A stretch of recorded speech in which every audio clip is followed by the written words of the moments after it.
નમસ્કાર મિત્રો, સત્ય સનાતન વ્યસન મુક્તિ અભિયાનમાંથી હું હિંમતભાઈ માંગુકિયા અને અત્યારે આ ફેમિલી જે આપણી ઓફિસ ઉપર આવ્યા છે એમાં જે તમને આ દીકરી દેખાઈ રહી છે ધીમહી, અને ભાઈ તમારું નામ શું છે? ધર્મેશભાઈ. અને રહેવાનું ક્યાં? વેલેન્જાથી આવ્યા છે ધર્મેશભાઈ ભટ્ટ. અને એની દીકરી ધીમહી છે અને લીવરની તકલીફ છે, એટલે લીવર બદલવાનું છે અને એનો ખર્ચો 22 લાખ રૂપિયા જેવો અંદાજિત છે. તો મદદ માટે આ વિડીયો બનાવી રહ્યા છીએ આપણે. લીવર એના પપ્પા આપી રહ્યા છે, થોડું ઘણું કાપીને જે કાંઈ એની પ્રોસેસ થતી હોય એ એને આપી રહ્યા છે. અને આ દીકરીને લીવર ટ્રાન્સફર કરવાનું છે. એની ફાઇલ બતાવો. તમારી ફાઇલ પણ છે આપણે ગયા વર્ષે 5મા મહિનાની 2024ની સાલની, અને એ બધા કાગળિયા જોઈને પછી આપણે આ વિડીયો બનાવી રહ્યા છે. તો સંપૂર્ણ બેંક ડિટેલ્સ પણ આ વિડીયોની અંદર નીચે આપેલી છે, અને કોમેન્ટમાં પણ આપેલી છે અને ઉપર પણ આપેલી છે. તો જે કોઈ લોકો ગુજરાતભરની અંદરથી આ બ્રહ્મ બાળકને કોઈ મદદ કરવા ઈચ્છતા હોય અથવા તો બ્રહ્મ બાળકને મદદ કરવા માંગતા હોય તે આ નંબર ઉપર એની બેંક ડિટેલ્સને જે કાંઈ આપેલું છે એમાં તમે બેંક ડિટેલ્સમાં ટ્રાન્સફર કરી શકો છો અને એને મદદરૂપ બની શકો છો. આ દીકરીની અંદાજિત ઉંમર કેટલી છે? 1.5 વર્ષ. 1.5 વર્ષની છે. અને તમને ક્યારે ખબર પડી કે આનું લીવર ખરાબ છે? 3 મહિનાની હતી. 3 મહિનાની હતી ત્યારે ખબર હતી. પણ 22 લાખ રૂપિયા જેવી માત્ર રકમ એકઠી નથી થઈ રહી, એના કારણે અત્યારે આ ઓપરેશનનું લેટ થઈ રહ્યું છે.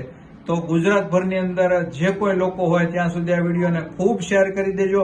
અને સુરતની અંદર તો ખાસ, કારણ કે કર્ણની ભૂમિ છે, દાતા અને દાનવીરોની કોઈ તાણ નથી આ પૃથ્વી ઉપર. તો આ સુરતની ધરતી ઉપર જે કોઈ લોકો જેને ભગવાન ઠાકોરજીએ કાંઈ પણ આપ્યું છે અને ટુકડામાંથી ટુકડો આપવા માંગતા હોય તો આ બ્રહ્મ બાળક છે અને એને તમે આપી શકો છો. અને આ દીકરીને લીવરનું કાર્ય થઈ શકે એમ છે. હોસ્પિટલાઇઝ એના માટે કોઈ કાર્ડ કે વગેરે કોઈ વસ્તુ કામ આવતી નથી અત્યારે.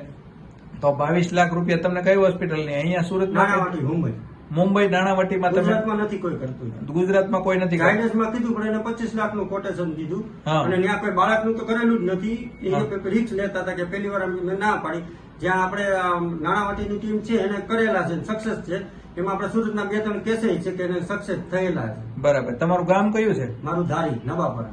ધારી નવાપરા, અમરેલી જિલ્લો આવે. અમરેલી જિલ્લો. અમરેલી જિલ્લાનું ધારીનું નવાપરા ગામ ત્યાંના છે. અને પૂરું નામ તમારું આપી દીધું? ધર્મેશ શાંતિલાલ ભટ્ટ.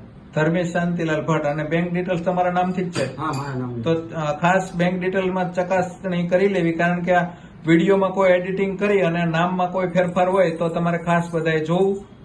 આ બધી માહિતી સંપૂર્ણ રીતે ચકાસણી કરી અને પછી જ મદદરૂપ કોન્ટેક્ટ નંબર અને ભાઈનું નામ ને બધું મેચ થતું હોય તો જ તમે આની અંદર તમે કોઈ પણ મદદ કરી શકો છો. 1 રૂપિયાથી માંડીને ગમે તેટલી મદદ આ ભાઈના બેંક એકાઉન્ટની અંદર તમે કરી અને આ દીકરીના દવાખાનામાં તમે મદદરૂપ થઈ શકો છો. ઓકે, અસ્તુ, ધન્યવાદ. વિડીયોને ખૂબ શેર કરી દેજો.